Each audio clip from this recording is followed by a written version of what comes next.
তো ফাইনালি অপেক্ষার অবসান করে আমরা ফাইনালি নিয়ে চলে এসেছি ফিজিক্যাল সায়েন্সের সাজেশন।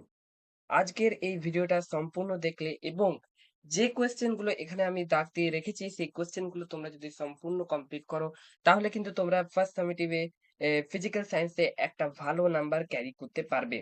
এবার তোমাদের বলে রাখি ফিজিক্যাল সায়েন্স অনেকের জন্য কঠিন লাগতে পারে। সাবজেক্টের মধ্যে সেরকম কঠিন কিন্তু কিছু নেই।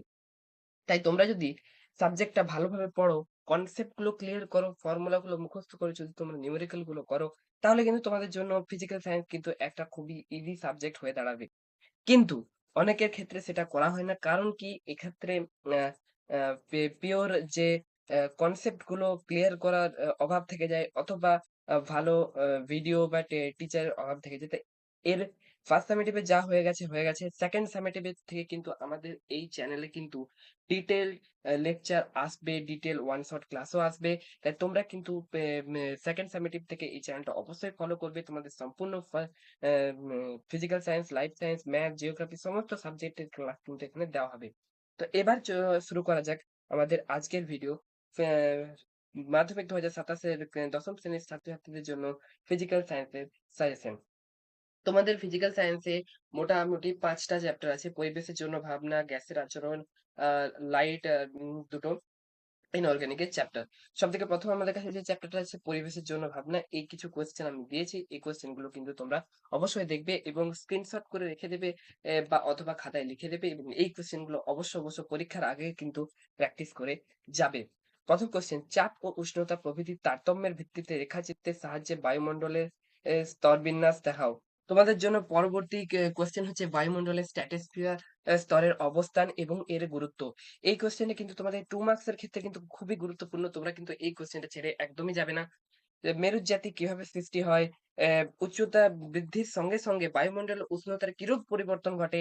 ওজোন স্তর ধ্বংসের ক্ষতিকারক প্রভাবগুলি সংক্ষেপে আলোচনা করো। এখানে কিন্তু তোমাদের রাসায়নিক সমীকরণটাও লিখতে হবে। গ্রিন হাউস ইফেক্ট বলতে কি বোঝায়? স্ট্র্যাটোস্ফিয়ার শান্ত মণ্ডল নামে পরিচিত কেন?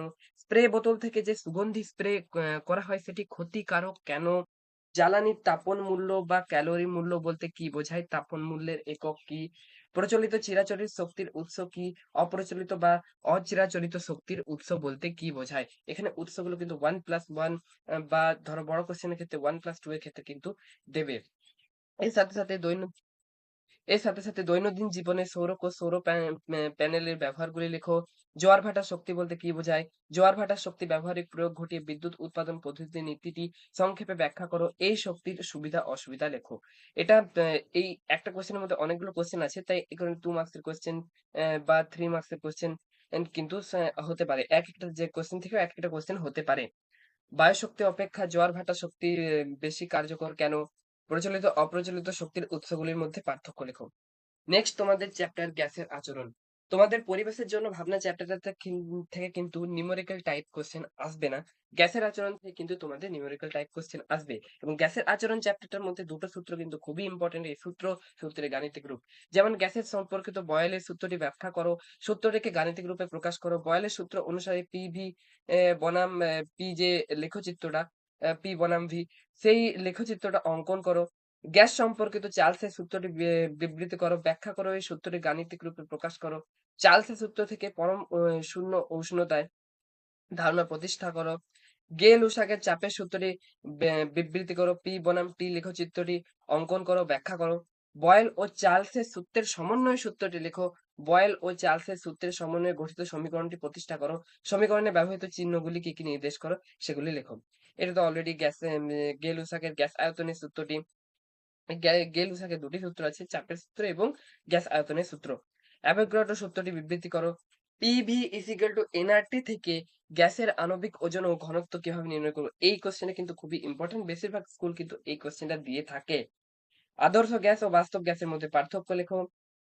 নেক্সট গ্যাসের গতীয় তত্ত্বের স্বীকার্যগুলো লেখো। এগুলো 2 মার্কস 1 মার্কস এর ক্ষেত্রে অনেক ইম্পোর্টেন্ট। গ্যাসের অনুগতির উপর উষ্ণতা হ্রাস ও বৃদ্ধির প্রভাব লেখো। এরপর নেক্সট তোমাদের যে চ্যাপ্টারটা আছে সেটা হচ্ছে অপটিক্স। অপটিক্স এর মধ্যে তোমাদের কিন্তু টোটাল ৫ টা ভাগ। এখান থেকে কিন্তু অনেক মানে এই চ্যাপ্টারটা যথেষ্ট বড়। এখান থেকে প্রচুর পরিমাণে কোয়েশ্চেন হয়। আমি বেছে যেগুলো ইম্পোর্টেন্ট কোয়েশ্চেন দিয়েছি। কোয়েশ্চেন সংখ্যা একটু বেশি আছে। তবে এই কোয়েশ্চেন গুলো না করে গেলেই নয়। আর এই কোয়েশ্চেন গুলো থেকে কিন্তু বেশিরভাগ স্কুলে তোমরা ইম্পোর্টেন্ট পেয়ে যাবে। প্রথমে প্রতিফলন থেকে গোলীয় দর্পণ কাকে বলে এর প্রকারভেদ লেখো।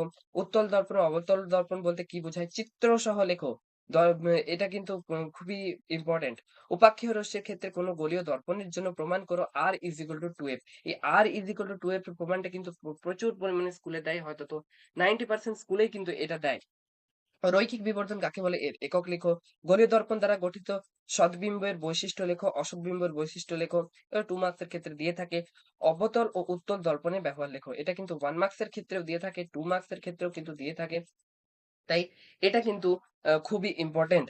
গাড়ির ভিউ ফাইন্ডারে সমতল দর্পণের পরিবর্তে উত্তল দর্পণ ব্যবহার করা হয় কেন? খুবই ইম্পর্টেন্ট, 2 মার্কস এর ক্ষেত্রে দিয়ে থাকে বা অনেক ক্ষেত্রে 3 মার্কস এর কোয়েশ্চেনে কিন্তু এটা দিয়ে থাকে। অবতল দর্পণ ও উত্তল দর্পণের মধ্যে পার্থক্য লেখো। নেক্সট, প্রতিসরণ থেকে প্রতিসরাঙ্ক কাকে বলে এর একক ও মাত্রিয় সংকেত লেখো। কোন কোন ক্ষেত্রে প্রতিসরণের ফলে আলোক রশ্মির অভিমুখে কোনো পরিবর্তন ঘটে না? প্রতিসরণের ফলে আলোক রশ্মির চ্যুতি বলতে কি বুঝো? এই চ্যুতির যে চিত্র সহ ব্যাখ্যা দিতে পারে, যেমন ঘন মাধ্যম থেকে লঘু মাধ্যম, লঘু মাধ্যম থেকে ঘন মাধ্যম কিভাবে প্রতিষ্ঠিত হয় এর রেখাচিত্রের সাহায্যে কিন্তু তোমাদেরকে বর্ণনা করতে দিতে পারে।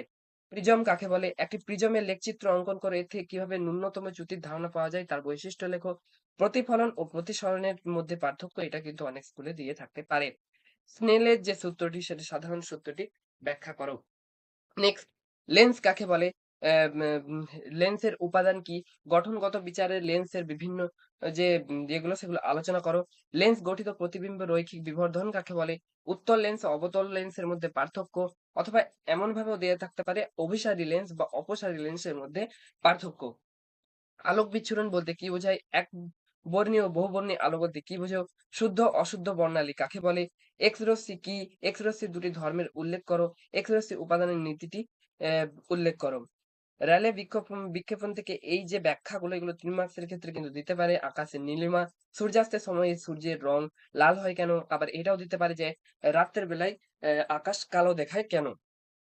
নেক্সট, তোমাদের ইনঅর্গানিকের দুটো চ্যাপ্টার আছে, পর্যায় সারণী এবং মৌলদের ধর্মের পর্যায়বৃত্ততা এবং আয়নীয় সমযোজী বন্ধন। প্রথমেই তোমাদের সবথেকে মেইন যে ইম্পর্টেন্ট কোশ্চেন, মেন্ডেলিফের পর্যায় সূত্রটি বিবৃত করো, অথবা পর্যায় সূত্রের সংশোধিত রূপ। এই পর্যায় সূত্রের সংশোধিত রূপটাকে তোমাদের বলতে পারে আধুনিক পর্যায় সারণীটা ব্যাখ্যা করো। সেইভাবেও কিন্তু এই কোশ্চেনটা দিয়ে থাকতে পারে। পর্যায় সারণীতে সন্ধিগত মৌলগুলির অবস্থান লেখো, এদের কয়েকটি বৈশিষ্ট্য লেখো। হাইড্রোজেনকে দুষ্টু মৌল বলে কেন? ব্যাখ্যা করো।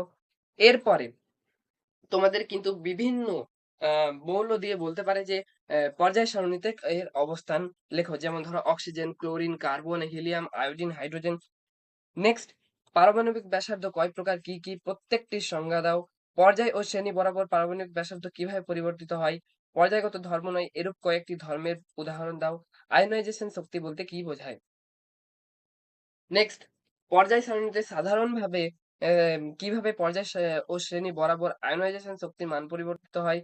মৌলের তড়িৎ ঋণাত্মকতা, ইলেকট্রন নেগেটিভিটি বলতে কি বোঝায়? আর পর্যায় সারণীতে পর্যায় বরাবর এবং শ্রেণী বরাবর কিভাবে তড়িৎ ঋণাত্মকতা অনুযায়ী পরিবর্তিত হয় সেটা। নেক্সট, তোমাদের লাস্ট চ্যাপ্টার, আয়নীয় ও সমযোজী বন্ধন। রাসায়নিক বন্ধন কাকে বলে? এটি কয় প্রকার ও কি কি? অষ্টক সূত্র বলতে কি বোঝায়? অষ্টক সূত্র মেনে চলে এবং অষ্টক সূত্রের ব্যতিক্রম দেখায় এরকম মৌলের উদাহরণ দাও। এগুলো 1 মার্কস এর ক্ষেত্রে দিতে পারে। কোন মৌলের কোন মৌল পর্যন্ত অষ্টক সূত্র প্রযোজ্য? ক্যালসিয়াম ক্লোরাইডের লুইস ডট গঠন দেখাও, অথবা একটি মৌলের পরমাণু ক্রমাঙ্ক 20 হলে লুইস ডট বা মৌলটির ক্লোরাইড এর যৌগের গঠন দেখাও। দেখো, তোমাদের এই সিলেবাসে লুইস ডট স্ট্রাকচার কিন্তু খুব একটা ইম্পর্টেন্ট কোশ্চেন, এখান থেকে একটা কোশ্চেন তোমরা পাবে। আর এই লুইস ডট স্ট্রাকচারটা কিভাবে আঁকতে হয় সেটা তোমাদের কিন্তু প্রচুর পরিমাণে প্র্যাকটিস করতে হবে। যেমন ধরো এরকম ধরনের কোশ্চেন দিতে পারে, নিম্নলিখিত যৌগগুলি লুইস ডট গঠন বা ডায়াগ্রাম অঞ্চল করো, H2 F2 HCl HF H2O NH3 CH। এইভাবে কিন্তু তোমাদেরকে মৌল দিল, যেমন এখানে ক্যালসিয়াম দেওয়া আছে। এইভাবে তোমাদেরকে মৌল দেবে, মৌল দিয়ে বলবে লুইস ডট স্ট্রাকচার আঁকো। এই আয়নীয় সমযোজী বন্ধন থেকে এটাই কিন্তু একটা মোটামুটি ভালো কোশ্চেন, যেটা কিন্তু তোমাদের দিতে পারে। নেক্সট, সমযোজী বন্ধন কাকে বলে? সমযোজ্যতা ও সমযোজী যৌগ বলতে কি বোঝো? নেক্সট, তোমাদের একটা জিনিস দেখাই, সরি, নেক্সট তোমাদের একটা জিনিস দেখাই। তোমাদের কিন্তু এমসিকিউ বলো বা 1 মার্কস এর কোশ্চেনের ক্ষেত্রে কিন্তু তাপন মূল্য জিজ্ঞেস করবে। যেমন ধরো আহ এভাবে জিজ্ঞেস করলো যে কাঠ আর কেরোসিনের কার তাপন মূল্য অধিক। তাই এই তাপন মূল্যের যে তোমাদের 4 টা আছে, এটা কিন্তু খুবই ইম্পোর্টেন্ট। এখানে দেখতে পারো ঘুঁটে, কাঠ, কয়লা, অ্যালকোহল, চারকোল, বায়োগ্যাস সমস্ত দেওয়া আছে। এটা কিন্তু তোমরা ভালোভাবে দেখে যাবে। এখান থেকে কিন্তু কোয়েশ্চেন একটা আসে। সে 1 মার্কস এর কোয়েশ্চেনে আসুক বা 3 মার্কস এর কোয়েশ্চেনে 1 প্লাস 2 মার্কস এর কিন্তু 1 মার্কস এর কোয়েশ্চেনে কিন্তু এটা দেখতে পাওয়া যায়। নেক্সট তোমাদের যতগুলো প্রয়োজনীয় সূত্র আছে, এরপর তোমাদের ধরো নিউমেরিক্যাল এর সাজেশন সেভাবে তো দেওয়া যায় না। কারণ কি তোমাদের স্কুল কিরকম টাইপের নিউমেরিক্যাল দেবে, কিন্তু যেকোনো টাইপের নিউমেরিক্যাল দেখ না কেন তোমাদের সূত্রের বাইরে যাবে না।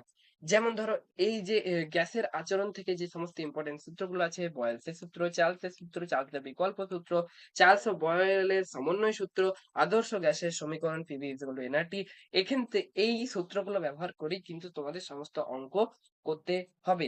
নেক্সট তোমাদের প্রতিফলনের সূত্র, নেক্সট তোমাদের প্রতিসরণ থেকে যে সূত্রগুলো আছে, তারপরে তোমাদের রৈখিক বিবর্ধন, লেন্সের ক্ষমতা এবং তোমাদের আলোক তরঙ্গ থেকে যে সমস্ত কোয়েশ্চেন গুলো আছে, যে সমস্ত ইম্পর্টেন্ট ফর্মুলা গুলো আছে, সেগুলো আমি এখানে অলরেডি দিয়েছি, তোমরা স্ক্রিনশট করে রেখে দাও।